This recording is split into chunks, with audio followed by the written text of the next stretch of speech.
Good morning to all students. बेटा last time में हमने वर्क के बारे में पढ़ लिया था कि पॉजिटिव वर्क क्या है, नेगेटिव वर्क क्या है, जीरो वर्क क्या है। उसी को एक्सटेंड करेंगे हम कि ग्राफिकल मेथड से हम वर्क को कैसे कैलकुलेट करेंगे। Work done bye a variable force.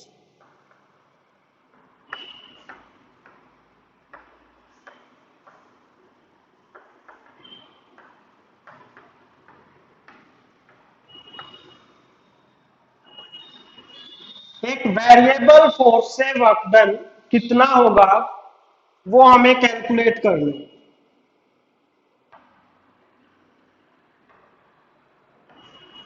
देखो एक्स एक्सिस पे मैं मान के चला फोर्स है, वाई एक्सिस पे मान के चला मैं डिस्प्लेसमेंट। कोई भी फोर्स डिस्प्लेसमेंट करो है मेरा, ये है मेरी इनिशियल पोजीशन एस इनिशियल, ये है उस कर्व की फाइनल पोजीशन। मेरे को वर्क डन कैलकुलेट करना है कि इस टोटल जर्नी में इस ग्राफ के द्वारा कितना वर्क डन है। तो वर्क डन फोर्स और डिस्प्लेसमेंट में रिलेशन होता है वर्क का। Work done is equal to force into displacement F into S. तो जो फोर्स डिस्प्लेसमेंट ग्राफ है, इसका जो एरिया होगा वो हमें क्या बताएगा, वर्क डन। देखो work done equals to force into displacement मानना मैंने स्मॉल के लिए कि ये इनिशियल पोजीशन से फाइनल पोजीशन में ds डिस्प्लेस हुआ है। तो इंटीग्रेट कर दो initial limit to final limit, ये मेरा इक्वल होगा area of the graph.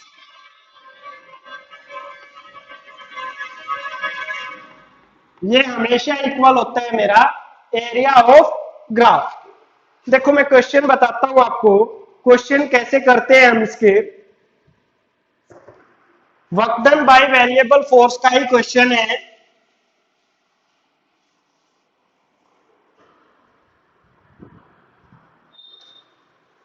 The force acting on a particle is given by a equation.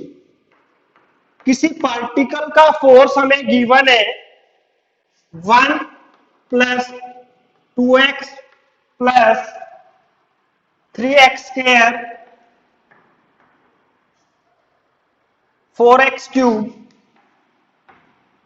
Plus 5x raise to power 4।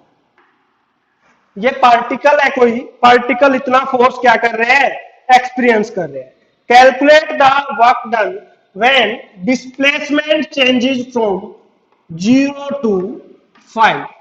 देखो ग्राफ का क्वेश्चन है, मैंने माना कोई भी पार्टिकल है वो ये फोर्स इतना एक्सपीरियंस कर रहे हैं और डिस्प्लेसमेंट चेंजेस है मेरी 0 से लेके 5 तक। तो अगर मैं इस ग्राफ के बीच का एरिया कैलकुलेट कर दूंगा तो मेरे पास वर्क डन आ जाएगा। और एरिया हम कैलकुलेट करते हैं इंटीग्रेशन से। किससे कैलकुलेट करते हैं, इंटीग्रेशन से। मैंने आपको एक इंटीग्रेशन की वीडियो भेजी थी, मैं इसको देख के इंटीग्रेशन करना सीखो। तो देखो वर्क डन का फॉर्मूला है फोर्स इनटू डिस्प्लेसमेंट का इंटीग्रेशन। इनिशियल लिमिट कितनी थी मेरी 0, फाइनल लिमिट कितनी है 5। फोर्स की value 1 plus 2x plus 3x square plus 4x cube plus 5x raise to power 4 into displacement 0 से लेके 5। अलग अलग इंटीग्रेशन करो इसका। 1 इंटू dx 0 से 5 plus 2x into dx 3x square into dx 4x cube into dx plus 5x raise to power 4 into dx।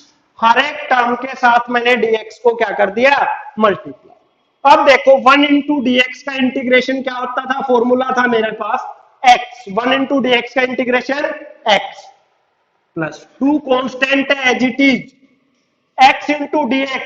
x की power कितनी है 1। इंटीग्रेशन का रूल होता है पावर में 1 ऐड करो तो 1 प्लस 1 2 और जो यहां पावर आए उससे क्या कर दो, डिवाइड। क्लियर। नेक्स्ट का करो इंटीग्रेशन, पावर में 1 ऐड करो, एक्स स्क्वायर 2 में 1 ऐड किया 3, डिवाइड बाय में x raise to power 4 divide by x raise to power 5 divide by. Clear. हर एक की लिमिट है 0 से लेके 5 तक। तो एक बार तो x की जगह 5 रख दो और एक बार x की जगह 0 माइनस करके, अपर लिमिट रखो 5, माइनस करके 0 रखूंगा कोई अफेक्ट नहीं होगा, प्लस 2 से 2 क्या हो गया, कैंसिल। x की जगह क्या रखूंगा, अपर लिमिट 5 का स्क्वायर 25, 3 से 3 क्या हो गया, कैंसिल। 5 इंटू 5 इंटू 5 120, 4 से 4 क्या हो गया, कैंसिल। 5 रेज टू पावर 4 कितनी, 625 प्लस 5 से 5 कैंसिल, 625 को 5 से और मल्टीप्लाई करो 3125, सबको ऐड करके इतने जूल, जो भी आंसर आएगा 3905। तो हम ग्राफिकल मेथड से कैसे वर्क डन कैलकुलेट कर सकते हैं, पता लग गया सबको।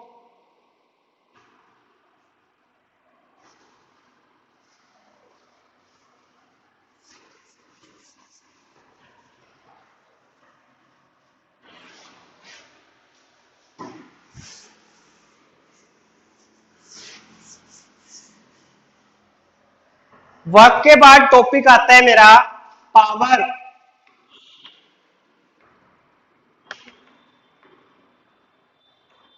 Rate of doing work is called power.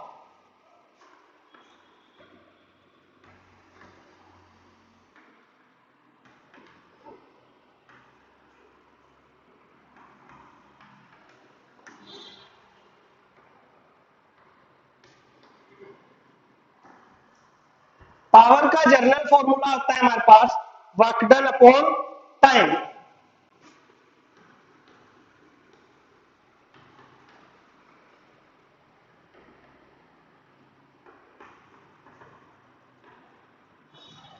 Power is equal to work upon time. Work के और टाइम के रेशियो को हम क्या बोल देते हैं, पावर।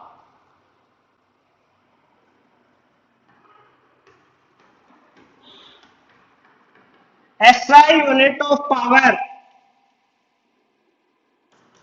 पावर को हम मेजर करते हैं किसमें, वाट में। सबके घर में बल्ब होंगे, सबने पढ़ा भी होगा, ये 100 वाट का बल्ब है, ये 200 वाट का बल्ब है। तो वो उस बल्ब की क्या होती है, पावर। वो उस बल्ब की क्या होती है, पावर। तो पावर क्या होता है, वर्क अपॉन टाइम। वर्क की यूनिट क्या भी होती है, जूल। टाइम की यूनिट क्या होती है, सेकंड। तो पावर की एक और यूनिट आ गई मेरे पास, जूल पर सेकंड। क्लियर। अब जूल पर सेकंड के बाद कई बार कह देते हैं डिफाइन 1 वाट। आप 1 वोट को कैसे डिफाइन करोगे, 1 वाट पावर किसको बोलोगे, when a work of 1 joule is done by a body in 1 second। अगर 1 जूल वर्क किया जाए किसी बॉडी के द्वारा कितने सेकंड में, 1 सेकंड में, तो हम उस बॉडी के लिए बोल देंगे कि कितनी पावर कंज्यूम की है बॉडी ने, 1 power of a body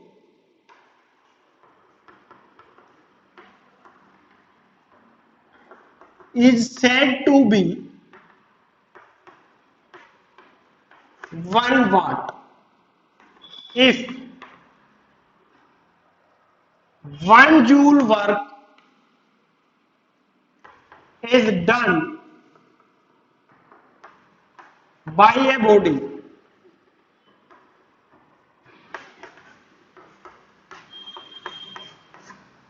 in 1 second। अगर किसी बॉडी का 1 जूल वर्क किया जाए कितने सेकंड में, 1 सेकंड में, तो हम कह देंगे उस बॉडी की पावर कितने वाट है, 1 वाट। उस बॉडी ने कितनी पावर कंज्यूम की है, 1 वाट पावर कंज्यूम की है। अब देखो जो 1 वाट पावर है, ये तो मैंने पावर को आपका जनरल फॉर्मूला बताया है। अब पावर किलोवाट आवर में भी मेजर करते हैं, किलोवोल्ट में भी मेजर करते हैं। पावर का देखो एक और फॉर्मूला मैं डिस्क्राइब करूंगा ऐसे। देखो वर्क डन क्या होता है, फोर्स इनटू डिस्प्लेसमेंट। वर्क का फॉर्मूला आया था ना मेरे पास, work done equals to force into displacement. अब सेकेंड यूनिट में एक टर्म आई थी आपके पास, डिस्प्लेसमेंट अपॉन टाइम, किसके इक्वल था, velocity. Change in displacement upon change in time किसके इक्वल था, वेलोसिटी। तो पावर फोर्स इनटू वेलोसिटी। कई बार पावर की डेफिनेशन हम ये भी दे सकते हैं, it is the product of force and velocity. ये फोर्स और वेलोसिटी का क्या होता है, product. It is also defined as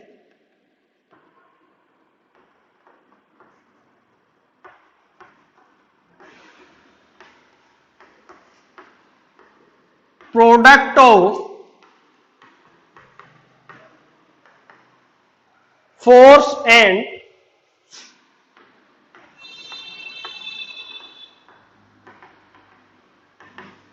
velocity.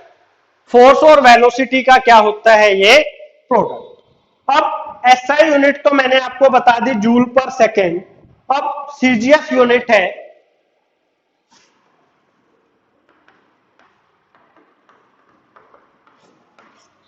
देखो सीजीएस में वर्क को मेजर करते हैं अर्ग में और टाइम को मेजर करते हैं सेकंड में।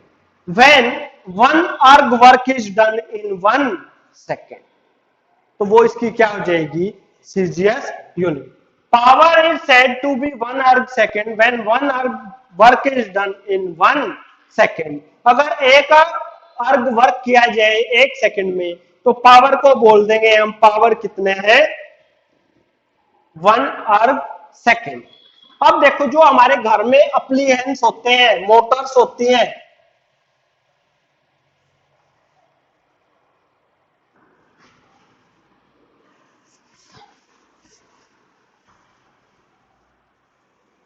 घर में जो इंस्ट्रूमेंट्स होते हैं, जो आपके पास मोटर्स वगैरह होती है, आपने ध्यान से देखा होगा, सुना भी होगा कि जो पावर है उसको हम मेजर करते हैं हॉर्स पावर में। जो मोटर होती है वो किस में होती है, हॉर्स पावर में। कि 1 हॉर्स पावर की मोटर है, 2 हॉर्स पावर की मोटर है, तो पावर की यूनिट क्या भी होती है, horse power.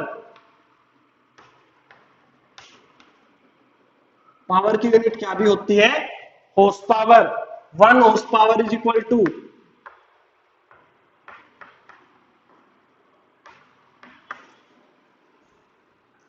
746 volt. 1 horsepower में कितने वाट होते हैं, 746 वाट। 1 हॉर्स पावर में ये रिलेशन कई बार पूछा जाता है कि 1 horsepower is equal to how many volt, या 1 joule is equal to 10 raise to power 7 erg. 1 joule is equal to 10 raise to power 7 erg. अब कई बार आता है डायमेंशनल फॉर्मूला इसका,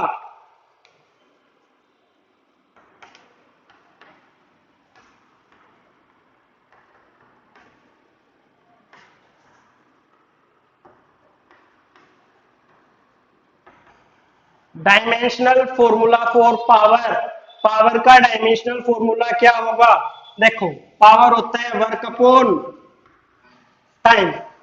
वर्क होता है मेरा force into displacement upon time.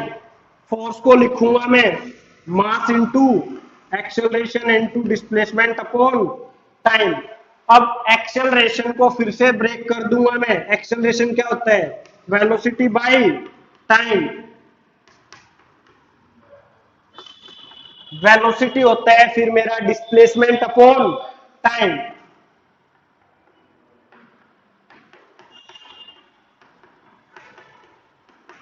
अब देखो ये सारी क्वांटिटी फंडामेंटल क्वांटिटी में आ गई। अब इसका फॉर्मूला लिख दो, m1 ये भी लेंथ है, ये भी लेंथ है, L2 T minus 3, that will be the dimensional formula for power। ये पावर के लिए क्या है आपका डायमेंशनल फॉर्मूला।